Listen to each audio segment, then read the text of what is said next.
Did you know that the life of Pontius Pilate, the man who authorized the crucifixion of Jesus, ended mysteriously and tragically?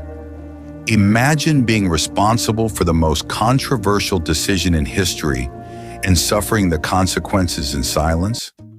Pilate, the Roman governor of Judea, appears in various historical and religious sources. What happened to him after that fateful day? This story combines biblical, historical, and traditional accounts.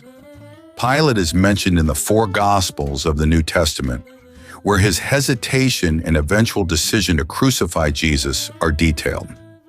His interaction with Jesus and the pressure from the Jewish authorities are described in Matthew 27, Mark 15, Luke 23, and John 18 and 19.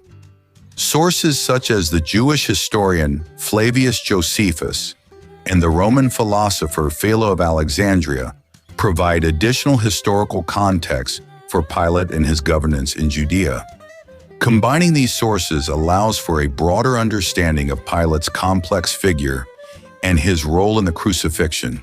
To fully understand his story, it is essential to explore the events narrated in the sacred texts and the complex political and social dynamics of his time. Continue watching to discover the incredible and disturbing story of the Roman governor who sealed the fate of Jesus.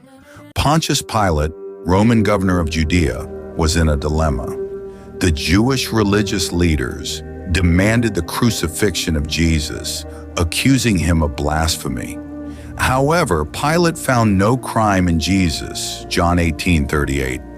He tried several times to release Jesus, even suggesting the annual release of a prisoner during Passover.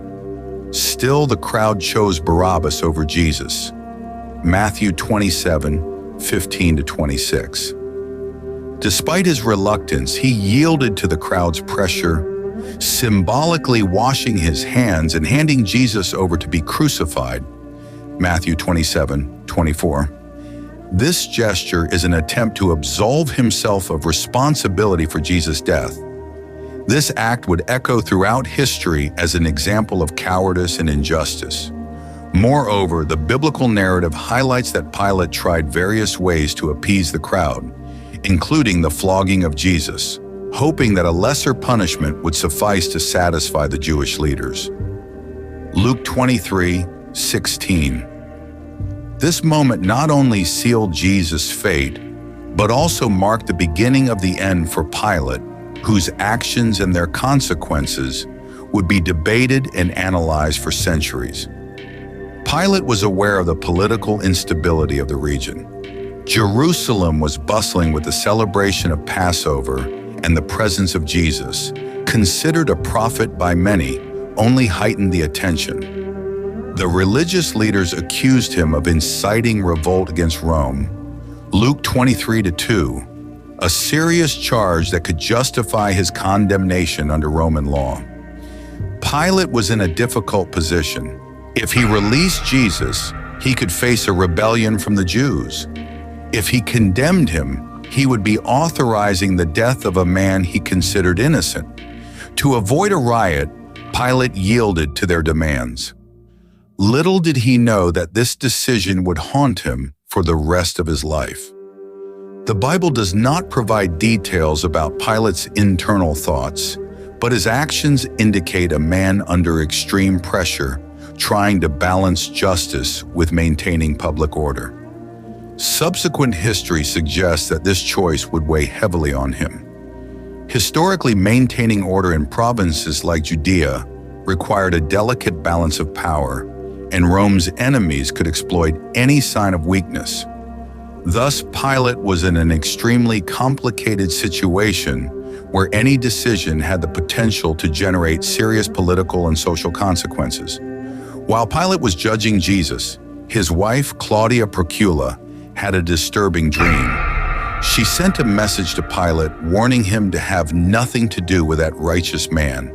Matthew 27:19. This dream is only mentioned in the Gospel of Matthew, and its origin and meaning remain shrouded in mystery. Some interpreters suggest it was a divine intervention to try to prevent Jesus' crucifixion. Claudia Procula is a figure who appears only briefly in biblical accounts, but her intervention highlights Pilate's moral dilemma. She had suffered greatly because of that dream, which she believed was a divine warning. Ignoring this warning would be a mistake that would torment Pilate forever. The Christian tradition later sanctified Claudia Procula in some denominations, reflecting the perceived importance of her role in the Passion drama. Additionally, the figure of Claudia is interpreted by some as a symbol of the voice of conscience trying to intercede in moments of moral crisis. Her disturbing dream adds a supernatural dimension to the narrative, suggesting that greater forces were at play in that trial. Jesus was crucified under Pilate's orders. The inscription on the cross read, "Jesus of Nazareth, King of the Jews, John 19:1. This inscription in Hebrew, Latin, and Greek was an attempt by Pilate to affirm the accusation. Jesus claimed to be king, an act of treason against Caesar. While Jesus suffered, Pilate struggled with his doubts and guilt. The crucifixion of Jesus is a central event in the Gospels. It is described in detail, including the reactions of various spectators and the supernatural phenomena that accompanied it, such as noon darkness and the temple veil tearing. Pilate's decision to proceed with this form of execution, despite his reservations, shows the degree of pressure and the complexity of the political and social situation he found himself in. After the crucifixion, Pilate became obsessed with the decision he had made. The words of Jesus echoed in his mind, "Father, forgive them, for they do not know what they do." Luke 23. Pilate's guilt grew every day, becoming unbearable. Although the Bible doesn't detail Pilate's feelings after Jesus' crucifixion, many traditions suggest he was deeply affected by guilt. His symbolic hand-washing couldn't erase the weight of condemning an innocent man. Some sources, like the Ethiopian Orthodox tradition, even say he later converted to Christianity. When Jesus rose from the dead, Pilate tried to cover it up by bribing the guards. But the news spread quickly, making his guilt worse. As Christianity spread, Pilate faced pressure from both Roman leaders and local unrest. His brutal actions, like using temple funds and attacking Samaritans, led to his recall to Rome.